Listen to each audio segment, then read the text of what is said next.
Hi friends, எல்லாரும் எப்படி இருக்கீங்க? இன்றைக்கி நம்ம சேனல் நிவியா ஃபுட் மேக்கரில் இது மாங்காய் சீசன் இல்லையா, அதனால டக்குன்னு பண்ணக்கூடிய ஒரு மாங்காய் ஊறுகாய். அதுவும் ரெண்டு மாங்காய் இருந்தால் போதும். இந்த ஊறுகாய் செஞ்சு வச்சுட்டோம் அப்படின்னா ஒரு மாதத்துக்கு உங்களுக்கு ஒரு சூப்பரான ஊறுகாய் ரெடி. இது நீங்கள் ஃப்ரிட்ஜில் ஸ்டோர் பண்ணி வச்சுக்கலாம். இந்த மாதிரி கண்ணாடி கிளாஸில் போட்டு வச்சுக்கலாம். ரொம்ப சூப்பராக இருக்கும். அது மட்டும் இல்லாமல் நல்லா சூடாக வடித்த சாதத்தில் இது போட்டு அப்படியே மிக்ஸ் பண்ணி சாப்பிட்டோம்னாலும் அவ்வளோ ஒரு டேஸ்ட்டாக இருக்கும். இந்த மாங்காய் ஊறுகாய் எப்படி பண்ணுறதுன்னு வாங்க பார்க்கலாம். ரெண்டு மாங்காயில் தான் இன்றைக்கி நான் உங்களுக்கு செஞ்சு காமிக்க போகிறேன். இந்த மாதிரி மாங்காய் எடுத்துக்கோங்க. இந்த மாங்காயை நல்லா கழுவிட்டு தோலோடவே குட்டி குட்டி பீஸாக கட் பண்ணி எடுத்துக்கலாம். இந்த மாதிரி எடுத்துகிட்டு வந்துட்டேன். இப்போ நம்ம தோல் எடுக்க வேண்டாம். தோலோடு இருந்தால் அந்த ஊறுகாய் ஒரு செம்ம டேஸ்ட்டாக இருக்கும். இப்போ நம்ம அடுத்து என்ன பண்ண போகிறோம் அப்படின்னா, ஒரு மிக்ஸி ஜார் எடுத்துக்க போகிறோம். அதில் ஒரு 6லேருந்து 7 பூண்டு பற்கள் சின்ன பல்லாக சேர்த்துக்கோங்க. அப்போ அந்த ஃப்ளேவர் நல்லாயிருக்கும். அதுக்கப்புறமா ஒரு 1/4 ஸ்பூன் அளவுக்கு சீரகம் போட்டுட்டு, அதுக்கப்புறம் நம்ம கட் பண்ணி வச்சுருந்த மாங்காய் துண்டுகள் இருக்குல்ல, இதை நம்ம அப்படியே சேர்த்துக்க போகிறோம்.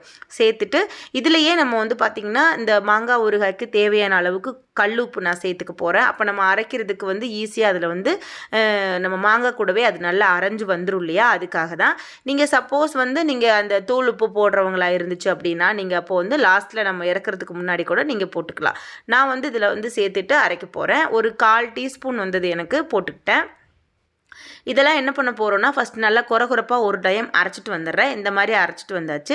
அரைச்சிட்டு வந்ததுக்கப்புறமா இதில் 1 ஸ்பூன் அளவுக்கு மிளகாத்தூள் சேர்க்குறேன். உங்களுக்கு காரத்துக்கு விருப்பம் போல். ஊறுகாய் அப்படின்னாலே கொஞ்சம் காரமாக தான் இருக்கணும். இது நல்லா இந்த மாதிரி அரைச்சிட்டு வந்தாச்சு. ரொம்ப நைஸாக வேண்டாம்.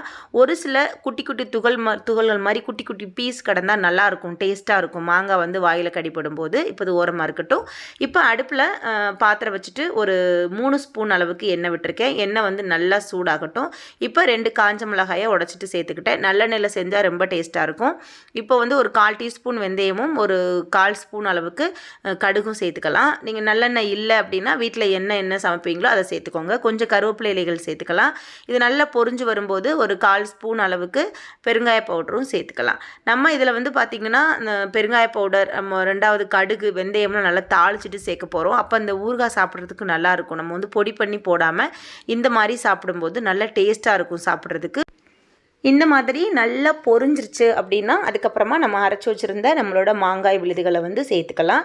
இதில் நல்லா அந்த வெந்தயம்லாம் பொரியும் போது நல்ல ஒரு ஃப்ளேவர் இருக்கும். அதுதான் நம்ம ஊறுகாய் சாப்பிட்ற மாதிரி ஒரு டேஸ்ட் நமக்கு அப்படியே வரும்.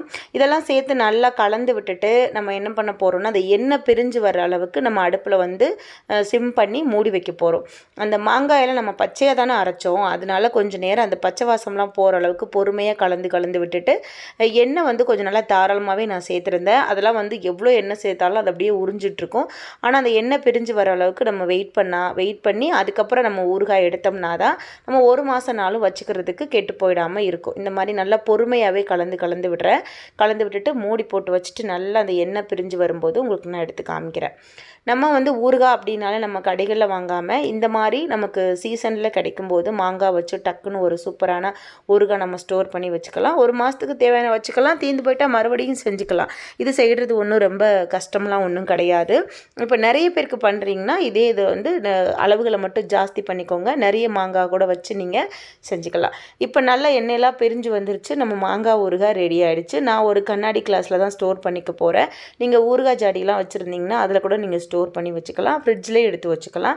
ரொம்ப ஒரு சூப்பராக இருக்கும். இதை நீங்கள் தயிர் சாதம், பருப்பு சாதம், ரசம் சாதம் கூட, வெரைட்டி ரைஸ் கூட சாப்பிட்றதுக்கு நல்லாயிருக்கும். அது மட்டும் இல்லாமல் இதில் கொஞ்சம் சாதம் போட்டு கலந்து சாப்பிடும்போது அவ்வளோ ஒரு டேஸ்ட்டாக இருக்கும். நான் ட்ரை பண்ணேன், எனக்கு ரொம்ப பிடிச்சிருந்தது. அதான் நான் உங்கள் கூட ஷேர் பண்ணிக்கிட்டேன். இந்த ரெசிபியை நீங்கள் செஞ்சு பாருங்கள். உங்களுக்கு எப்படி வந்துச்சு, இந்த டேஸ்ட்டு பிடிச்சிருக்கா, யாருக்கெல்லாம் மாங்காய் ஊறுகாய் பிடிக்கும் பிடிக்கலைங்கிறது கமெண்ட்டில் சொல்லுங்கள். நெக்ஸ்ட்டு ஒரு ரெசிபியில் மீட் பண்ணுறேன். ஓகே, பாய்.